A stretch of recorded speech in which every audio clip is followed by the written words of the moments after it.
आइए प्रार्थना करें। पवित्र आत्मा, आपके सामर्थ्य को लोग फील करें। जो लोग मुझे सुन रहे हैं वो सब यीशु मसीह के पंखों के नीचे आ जाए। उन सबों के ऊपर यीशु मसीह का कपड़ा आ जाए। कोड़े खाए हुए देह के द्वारा चंगे हो जाएं, पवित्र लहू के द्वारा पवित्र हो जाएं। प्रभु यीशु मसीह की सामर्थ के द्वारा जादू, टोने, भूत, प्रेत, पागलपन इन सब से छूट जाएं।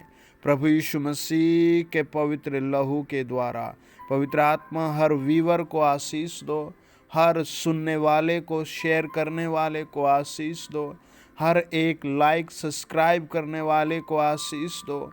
जो आज प्रभु तेरे नाम से सुन रहे हैं वो इसी समय आज़ाद हो जाएं, वो इसी समय आज़ाद हो जाएं।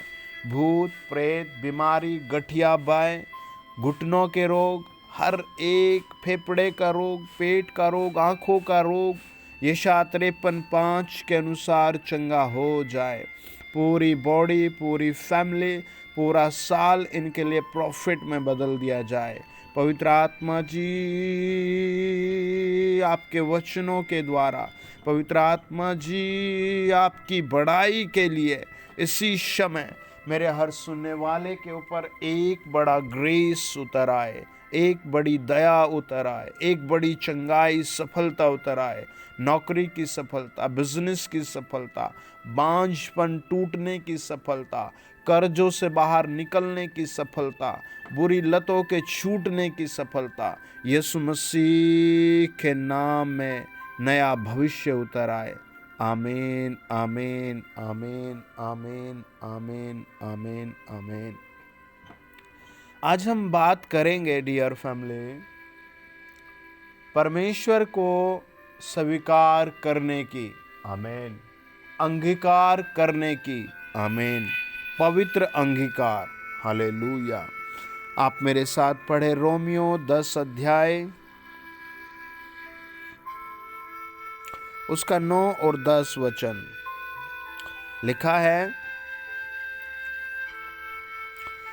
यदि तू अपने मुंह से यीशु को प्रभु जानकर अंगीकार करे और अपने मन से विश्वास करे कि परमेश्वर ने उसे मरे हुओं में से जिलाया, तो तू निश्चय उद्धार पाएगा। क्योंकि धार्मिकता के लिए मन से विश्वास किया जाता है और उद्धार के लिए मुंह से अंगीकार किया जाता है। हालेलुया। आपको पता होना चाहिए, जो आपका मुंह है वो आपको कितनी बड़ी मुसीबत में डाल देता है और कितनी बड़ी सामर्थ में ले जाता है। नहीं समझे? देखो, समझो। क्या एक पाप करने वाला बार बार अनुग्रह पा सकता है? क्या एक गरीब दुखी बार बार छुटकारा पा सकता है?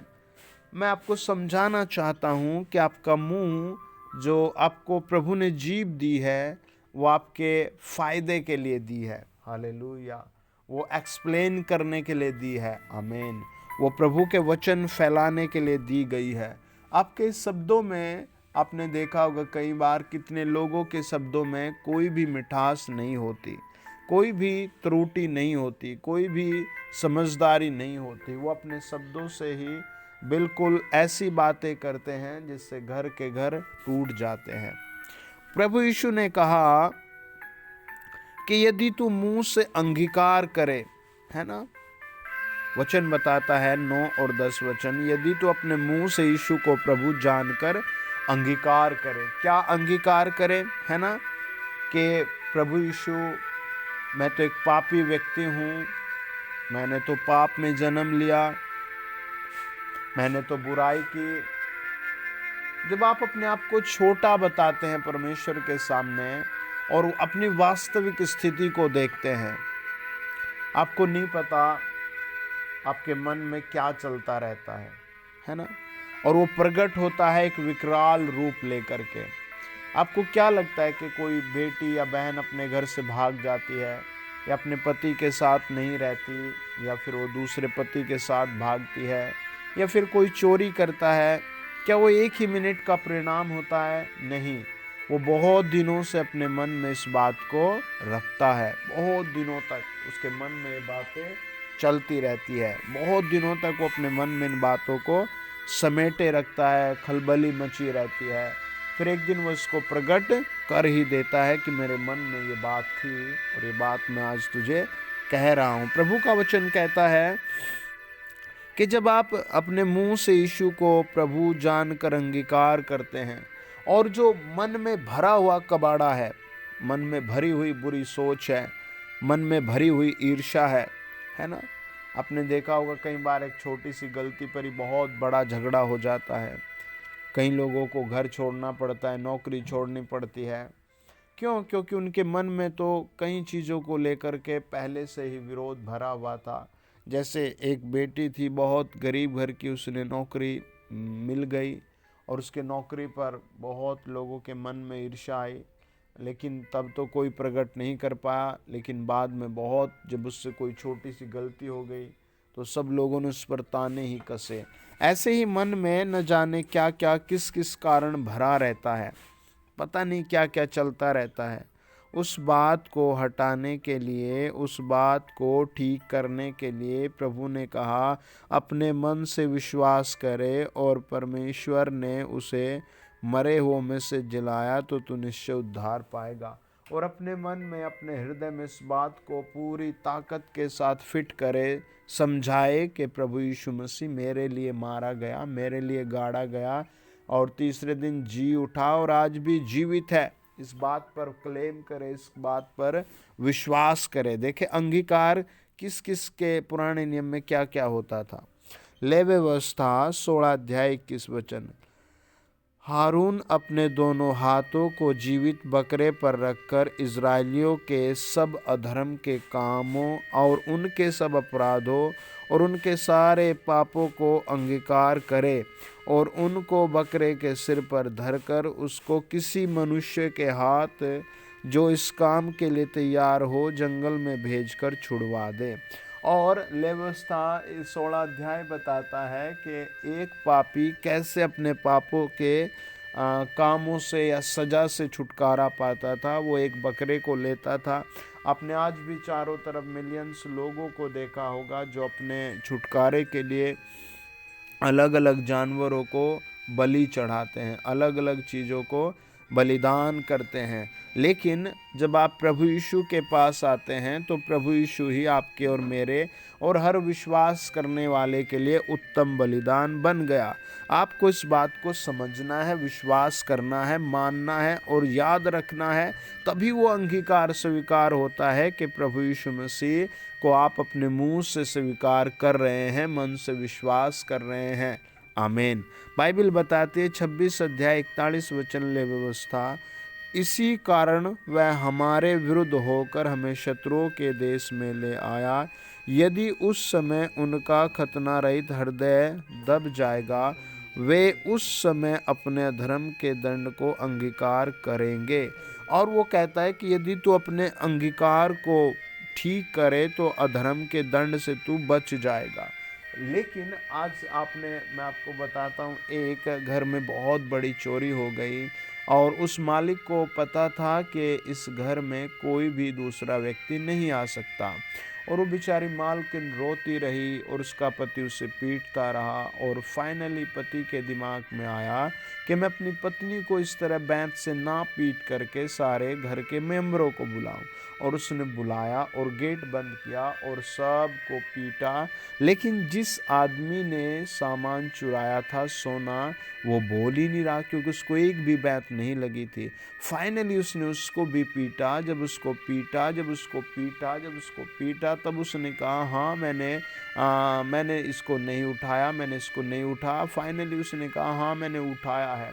और अगर वो शुरू में इस बात को अंगीकार कर लेता कि मैंने चोरी की है, मैंने गलती से उठाया है ये जानबूझ करके, तो मैं सोचता हूँ पूरा परिवार या उसकी पत्नी इतने मार ना खाती। अंगीकार करने का मतलब है अपनी गलती को स्वीकार कर लेना और उसे फिर छोड़ देना।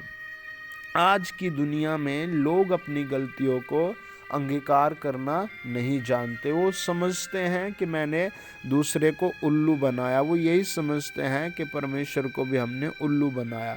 जब आप यशायाह की पुस्तक 40 अध्याय उसका 1 और 2 पढ़ते हैं, वहाँ लिखा है, तुम्हारा परमेश्वर यह कहता है, मेरी प्रजा को शांति दो, शांति। यरूशलेम से शांति की बातें कहो और उससे पुकार कर कहो कि तेरी कठिन सेवा पूरी हुई है, तेरे अधर्म का दंड अंगीकार किया गया है। यहोवा के हाथ से तू अपने सब पापों का दुना दंड पा चुका है। और ये प्रभु का वचन हमें समझाता है कि अंगीकार करने से पापों के दंड से भी, अधर्म के दंड से भी हम कहीं ना कहीं छुटकारा पा लेते हैं। दानियल क्या करता है? अपने पापों के सजा को, अपने रास्ते की सजा को छुड़ाना चाहता है। वो जब उसे पता लगता है, देखो लिखा है, मादी अक्षय का पुत्र दारा जो कसदियों के देश पर राजा ठहराया गया था, उसके राज्य के पहले वर्ष में मुझ दानियल ने शास्त्र के द्वारा समझ लिया कि यरूशलेम की उजड़ी हुई दशा यहोवा के उस वचन के अनुसार जो यिर्मयाह नबी के पास पहुंचा था, कुछ वर्षों के बीतने पर अर्थात 70 वर्ष के बाद पूरी हो जाएगी। तब मैं अपना मुख प्रभु परमेश्वर की ओर करके गिड़गिड़ाहट के साथ प्रार्थना करने लगा और उपवास कर टाट पहन राख में बैठकर विनती करने लगा।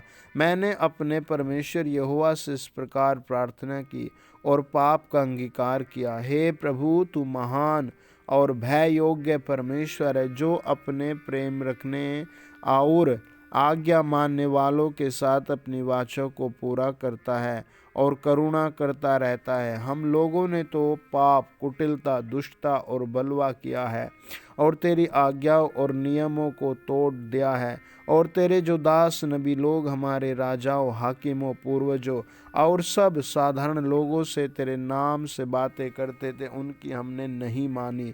हे प्रभु, तू धर्मी है, परंतु हम लोगों को आज के दिन लज्जित होना पड़ता है, अर्थात यरूशलेम के निवासी आदि सब यहूदी, क्या समीप क्या दूर, सब के सब इज़राइली लोग, जिन्हें तूने उस विश्वासघात के कारण जो उन्होंने तेरे साथ किया था, देश देश में तितर बितर कर दिया, उन सभी को लज्जित होना पड़ा है। और दानियल जब वचन को पढ़ता है, यिर्मयाह की पुस्तक को पढ़ता है, तो उसे पता लग जाता है कि मेरा देश किस कारण समस्या में है। मेरे देश ने पाप किया है, परमेश्वर के दासों की इज्जत नहीं की, परमेश्वर की इज्जत नहीं की, कोई भी आज्ञाकारिता नहीं की। और दानियल फिर प्रभु के सामने रोता है, बैठता है और कहता है, प्रभु, हमने वास्तव में बहुत बड़ी गलती की, हमने बहुत सारे पाप और अधर्म किए हैं। और रो रो कर वो अंगीकार करता है, प्रभु प्रभु हमने वास्तव में पाप और पाप किए हैं। माय डियर फैमिली, यदि आपका परिवार का कोई व्यक्ति सुन नहीं रहा, यदि आपका कोई काम नहीं चल रहा है, यदि आपके बच्चों की मैरिज सही नहीं हो रही है, तो आप जादू टोनों में ना जा करके वचन को हाथ में ले करके और परमेश्वर के सामने सर रख कर कहें, प्रभु वास्तव में मेरा ही कोई अपराध, कोई पाप है। भले ही आपने कोई गलती नहीं की, आपने पूरा जीवन पवित्रता में बिताया हो, दानियल के जीवन में कोई भी दाग नहीं था, फिर भी वो जब उसे पता लगता है मेरा राष्ट्र इस कारण पाप सजा में है, इस कारण मेरा राष्ट्र गुलामी में है, तो प्रभु के सामने रो रो कर उपवास के साथ प्रार्थना करता है। और वो इस 9 अध्याय में परमेश्वर के सामने बहुत गंभीरता से प्रार्थना करता है और परमेश्वर उसकी प्रार्थना को सुनता है, उस पर दया करता है। आपके जीवन में भी प्रभु बड़ा खुलासा करेगा, बड़ी आशीष के झरोखे खोलेगा। आप बस अपने आप को बहुत छोटा करें, अंगीकार करें, मन से विश्वास करें। आपका पवित्र अंगीकार किया हुआ मन, आपका पवित्र प्रार्थना किया हुआ समय प्रभु ब्लेस कर देगा। आपको कभी भी गुस्से में या फिर जलेवे में नहीं रहना, आपको बड़े अंगीकार में रहना है। God bless you. आपकी फैमिली को प्रभु 100 गुना बढ़ा रहा है, आपके व्यवसाय को, आपकी लाइफ को प्रभु बढ़ा रहा है। आमीन। God bless you.